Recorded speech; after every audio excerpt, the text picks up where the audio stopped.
อ่ะกราบสบายดีเนาะพ่อแม่พี่น้องทางเมืองลาวพังไทยทางต่างประเทศเนาะมื้อนี้ก็มาพอกับน้องทงพ่อแม่พี่น้องเอ้ยมื้อนี้ก็ทางนกสาเพิ่นก็มาเก็บผักเนาะพ่อแม่พี่น้องเนาะบ่ว่าเพิ่นสิเฮ็ดอิหยังกินเนาะพ่อแม่พี่น้องเพิ่นสิ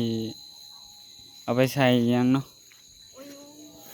โอ้ยุงก็หลายทางน้องทงก็เพิ่งเสียหญ้าได้ไปหลายเติบเนาะพ่อแม่พี่น้องเนาะ พอดีทั้ง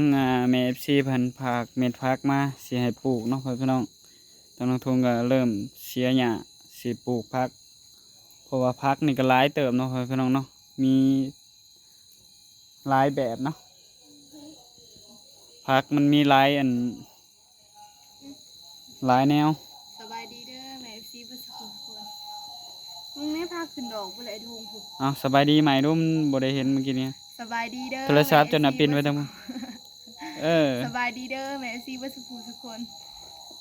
โทรศัพท์มันปินมาทางนี้แสงมันก็ถึงเจ้าเนาะเบิ่งนี้ทงออกดอกบ่เลยปุ๊นี่เห็ดได้ซะ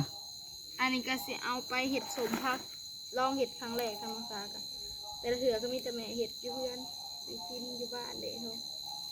ลองสิมาเห็ดสิเบิ่งใน YouTube ลองเห็ดครั้งแรกเห็ดเป็นอยู่แต่สิไปเบิ่งอีว่าเขาเห็ดจังไดป้าเม่นกับป้าเม่นทำมันอันนั้นละล่ะเนาะไอ้ทงเนาะมันเหี่ยวละล่ะเนาะไอ้ทงเคยกินวัสุกพักเคยสุกพักอ่ะยังก็สมพักเคยกินอยู่เวลาค่ะบุมีคนกินแล้วเขาก็มากินกระแซ่บ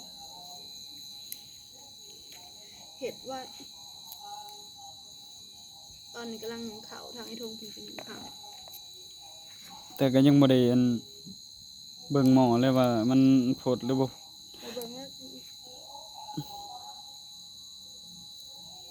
เริ่มเป็นดอกเลยเด้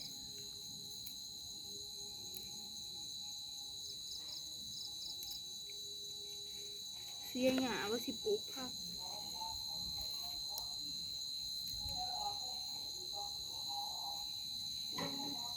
อันนี้มันก็คือผักบัวใหญ่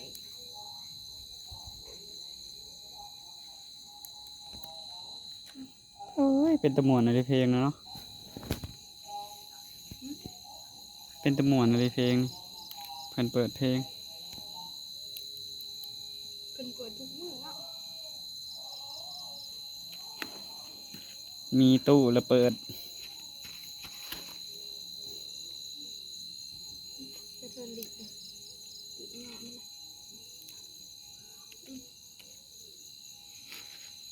ป้าไว้มันเหี่ยวแล้วล่ะโอเคเนาะพอแหละบางแล้วมันพอบ้านนี่ยุ่งกับเขาพยุ่ง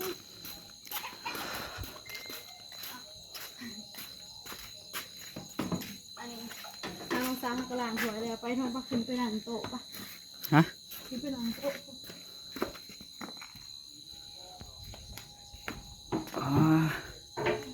ยุงไปพี่น้องเอ้ยแบบจะกินหงายทางน้องซากสิมาตัดผักบัวก็ได้2 กรัมเห็ดล่องเบิ่งครั้งแรกผักบัวก็ไม่ได้ปลูกลายน้อยทงแหงดังขึ้นเพลงมานี่ไผได้อยากฟังนำโอ้ยเนาะหมอลำอีกต่างหากเนาะวัยรุ่นอย่างเฮาคือบ่มักหมอลำดอกเฮาก็บอกกันดังๆเอาว่าดังสำหรับบ้านเฮายุดว่ามันกันเข้าคือเก่าเนาะพี่น้องเอ้ยบ่ฮู้ว่าสิเข้าหรือบ่เห็ดผักสมครั้งแรกอุ้ยตกใจมาตัดให้มันเป็นถอดหน่อยเนาะมาเอาบดตัดยาวไม่ใช่ตัดแมนตัดเอาผมหนึ่งเนาะตัดนี้ได้เนาะแล้วแต่เลย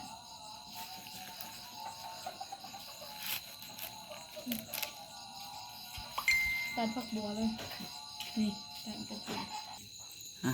โอเคพ่อแม่พี่น้องต่อก็ถือว่าน้องสาวมันหาแนวมาเห็ดอะไรนี่ทั้งตัดทั้งปาดทั้งหยังหารเข่งบางคนเพิ่นเอาเป็นหัวเลยเนาะ ใบมันยาวเลย มันหลายได้แบบนั้นเจ้าสิใช้แบบนี้ ใส่ นานบ่มีหมองใส่ ไปเธอก็ไปล้างปะไปล้างพักกันเลยเมื่อนี้กะสีตำหงกินอยากกินตำหง โอเคเนาะเดี๋ยวให้น้องสาวเพิ่นไปล้างพักก่อนนะพี่น้องเอ้ย ข้าวสีล้างใส่นี่แล้วก็เนื้อผ้าสีขันใส่มือเปล่าๆเลยเพราะว่าล้างมือมาเลยขันใส่มือเลยล้างให้อ้วนอันเดียวก็พอแล้วนานเดียวก็เพราะว่าเขามีแต่อันนี้เลยเขาก็ขันใส่หม้อนี่เลย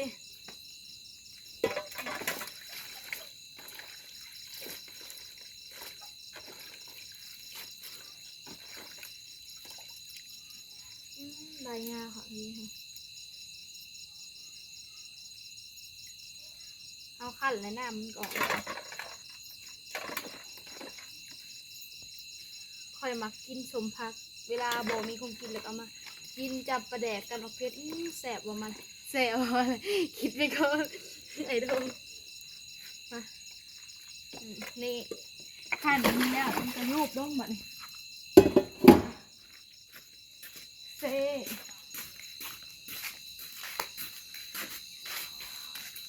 โอเคนะตอนนี้น้องชามันเตรียมขั้นล้างมือแล้วบ่ขั้นนะ ล้างแล้วไปล้างกระปุกมานำคิดว่าล้างมือได้จังไงไอ้โธ่เอากับตาเอาเนาะ โอเคนะตอนนี้กำลังขั้นอยู่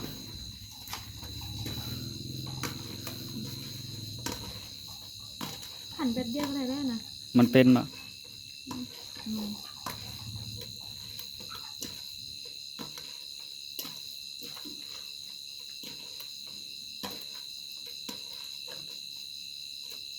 หั่นแบบเดียวมันก็ได้แล้วเอาผักเทียมลงไป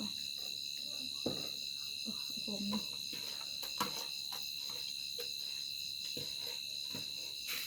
เดทงดูหน้ามันจะเป็นสีเขียว ลองชิมมึงดูมันนี่ หืม ปิดกล่องไปจะซีๆเลย ฮะก็ชิมมึงโดนแล้ว อืม ก็ชิมให้แม่ FC เบิ่งเนาะสิมาสิให้ปิดกล้องก่อนจังชิมจังได๋ อืมถุงนะเอาเขาลงไปเอาสีใส่ขาวแล้วเนาะใส่จะใส่ปลาแล้วปลาทำปลาแต่คอนเสิร์ตขาวลายจังเลย ใส่ข้าวสุกบ่ แมน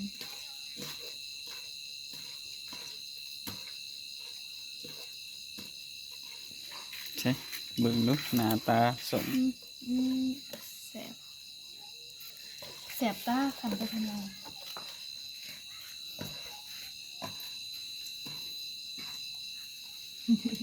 ไม่โดน อีหยัง เอ็นทางนี้ก็ ใส่เกลืออีกวะ อืม จางวะเพิ่นบ่กล้าชิมให้เห็น อยู่ในกล้อง หน้ามันเป็นสีเขียวนะนะ อย่ามันออก กระพักบัวเป็นแบบนี้ที่เขาแล้วกับบัวขาวพอแล้วใส่นิดเดียวใส่ปลาเนาะ คือยานางเนาะเขียวคือยานาง เอาใบนี่อันอยู่บ้านนะบ่มีคือยานาง แล้วเด้นี่กระปุก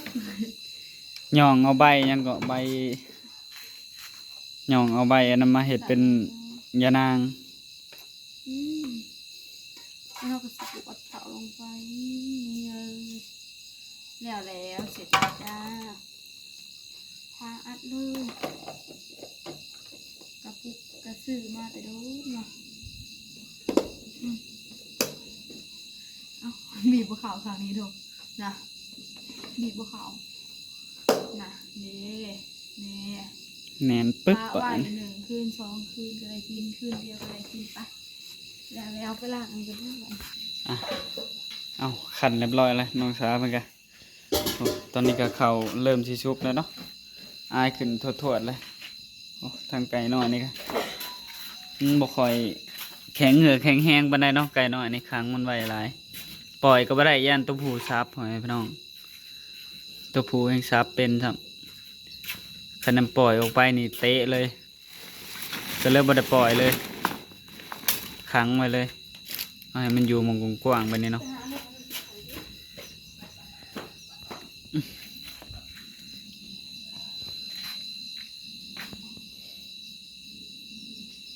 ใช่ละเบิ่งเข่ากันเนาะบัดนี้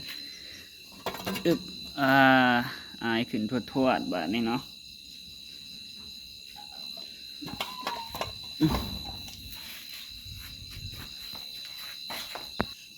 โอเคผมป้าคือสวยง่ายแต่เขานะน้องสา คอยมาสวยข้าหัว ว่า เนี่ยสวยขาวก็มีแต่ทางซ้ายสวยข้าหัวเลยอยู่สองคนอย่างขาวกับนิดหน่อยเนี่ยมันคิดว่าจิตโยโยอืมอย่างแล้วเอาหัวไปหนึ่งกันเด้อกัน การน้องสาเพิ่นสิทอดไข่เห็ดเป็นไข่ดาวเนาะให้พี่น้องเอาแบบง่ายๆทั้งมันทงมากินแบบง่ายๆแล้วเซฟบาทนี่ ทอดจาน หมอมันไข่แห้งพวก ไข่แบบนี้ก็ทอดหนาเนี่ยนะมันจะไปติดหมอในมือ บอก พอละ ยังบริกรอบทำพอเลย ทอดแดงไข่แดงสุก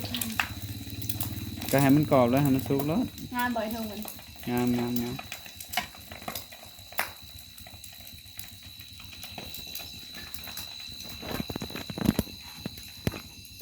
ได้แล้วบัดนี้ งามคู่อกนี่แตกนะไข่เหลืองแตกเขาจะมี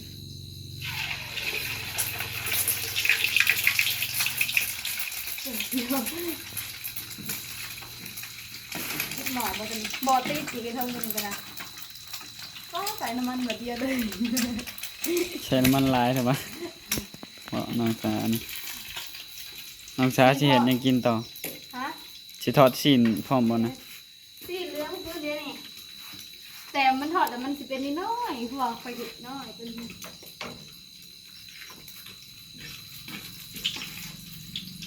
อยู่สองคนกินแบบหายเลยเนาะ อืม ทางน้องสาวสิกินตามเห็นกรอบไปทงเพราะละไข่ไอ้ทงมันคืองามแต่ว่าคืองามแต่ว่าไข่ทงถ้าเสียมือจับลงนี้สิ่งตอนนี้นะอ้ายโยโยโย คือประเทศเซเบิร์เลยใช่ โยโยดูแม่ฮะ คือประเทศเซเบิร์บัดเดียวเลย เป็นก้อนเดี๋ยวก็มันจะเอาขาไฟแรกๆเราสิขัวแล้วก็ดูเลยเป็นขัวเลยเฮ้ย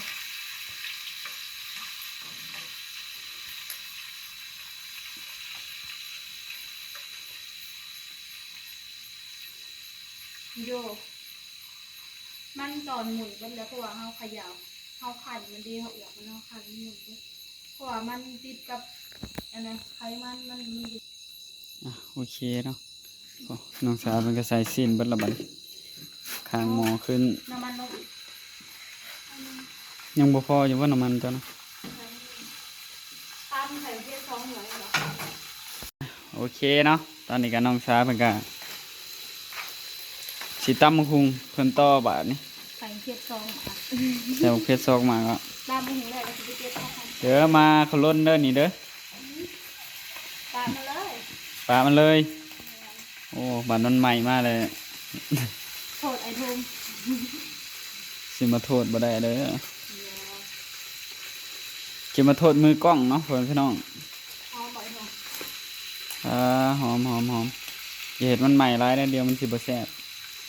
เปิดที่มาไข่ใหม่ค่ะตีคน สิมาคือนิทานนี่ยังก็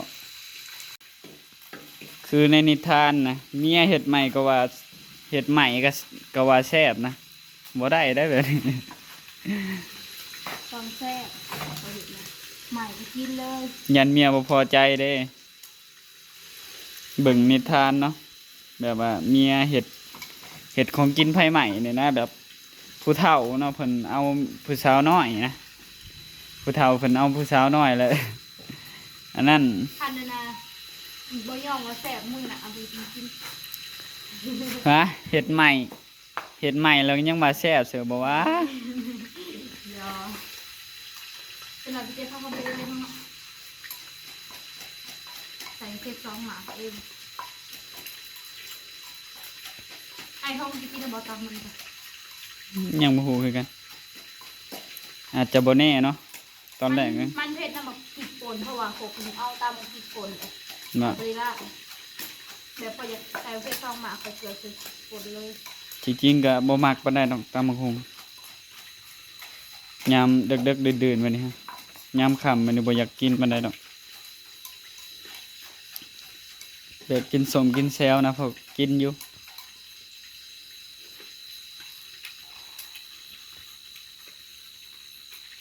สมมันเหรอ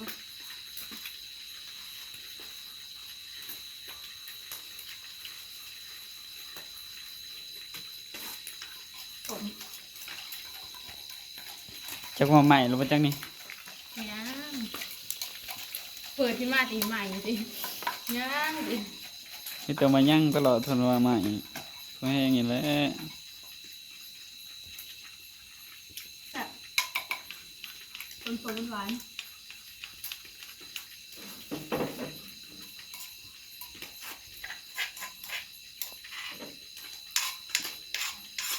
เดี๋ยวเราเอาไปล้าง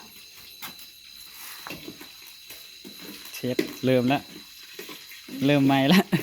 ประมาณแล้ว มีแต่ว่าบ่ใหม่ตลอดน้องสาวเพิ่น เดี๋ยวเป็นอย่างเลยลูกเป็นอย่างไปเลย คือเป็นคือสิเป็นตาแซ่บเนาะพ่อพี่น้องมาเด้อแม่ FC มากินข้าวแรงนำน้องสาวเพิ่นเพราะว่ามีหลายแนวอยู่ทั้งตำบักหุ่งโอ้แมงแมงแมงกระเบื้อตอมแมงกระเบื้อตันกล้องเนาะเมื่อกี้นี้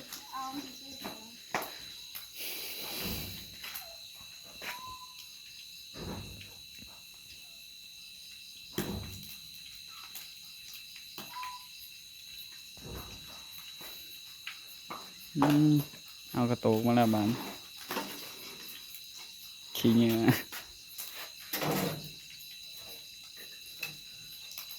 ใครตัวใหม่บอกไปโอ้ยโอ้ยทางฮันนี่ได้ท้องโอเค พอแล้วสำนักมันสุกแล้วเอาออกเลย พอเจ้าเหลือง สิเอาเหลืองเจ้ากระเพราตีบนเป็นสีแลนไปแลนมาแบบนี้ แน่นๆเป็นหน้าเดียวเดียว มีบัวเผาล่างก็ได้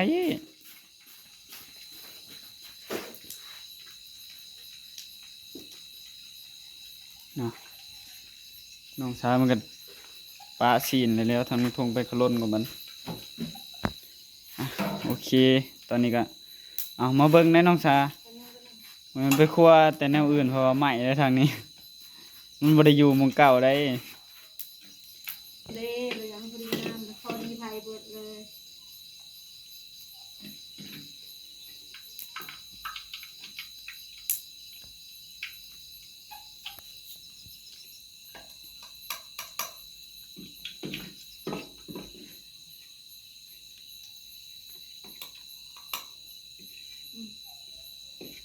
โอ้ย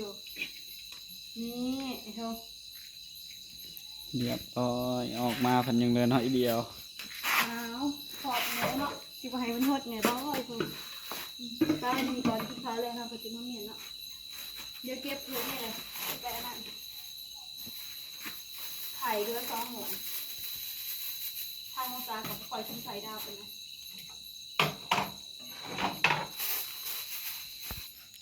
โอเคเนาะหันมาทางนี้ ใบใหญ่ ทางน้องสาวเพิ่นก็อยากได้ผักหอมเปรย์บาด ใบใหญ่ ใช่ดิ ใบนิดหน่อยละ ผักหอมเปรย์อันนี้บ่อันโตที่แม่ FC เพิ่นพากมาให้ เมน นี่ตัวนี้ก็เกิดเต็มเบิดเนาะทางน้องทุ่งก็อันนั้นทิ่มเสียถิ่มเท่าได้รอบก็เกิดใหม่ตลอดเกิดเองตลอดนี่แถวนี้ก็เสียแล้วได้นี่ก็ยังเกิดอยู่นี่นะ ยังเลย นี่เกิดน้อยๆก็มีผู้ ตัวนี้มันยังน้อยมาเดิม ผู้เหยียบไปเบิดเลยแถวนี้ก็ได้ผู้อ่า ไอ้ท้องมันยังคะแนนเหยียบมันแบบนี้นะ เกิดมาใหม่หลายพ่อแม่พี่น้องเอ้ยบ่มีเบิดจักเทื่อแผ่ออกมาตลอด มากินผักหอมเปรย์ได้ข่อยกินกับตำหูแซ่บแซ่บ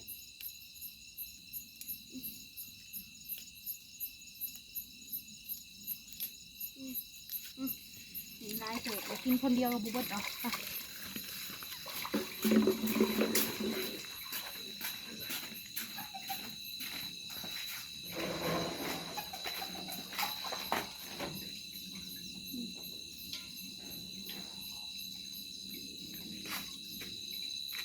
มาทำหอมชีแบบง่ายๆเลย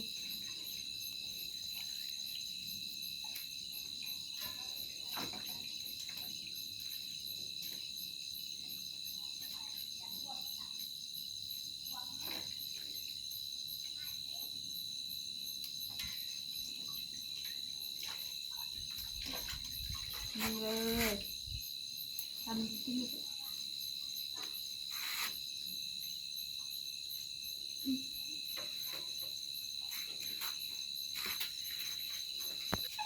โอเคเนาะตอนนี้ก็ ไข่ดาวมัน สิขอตัวลาไปกินข้าวเนาะพ่อพี่น้องเนาะทางน้องทงก็สิได้จบคลิปไว้เพียงเท่านี้เนาะพ่อพี่น้องเนาะทางน้องทงก็ผิดพลาดประการใดก็ต้องขอโทษขออภัยนะเมซีเบิร์ดสุขคนเนาะทางน้องทงก็ขอขอบคุณเนาะทางเมซีเบิร์ดสุขคนเนาะที่เบิ่งคลิปของน้องทงตั้งแต่ต้นจนจบเต็มความโฆษณาเนาะทางน้องทงก็สิขอลาไปก่อนเนาะขอกล่าวคำว่าสบายดี สบายดี บ๊ายบาย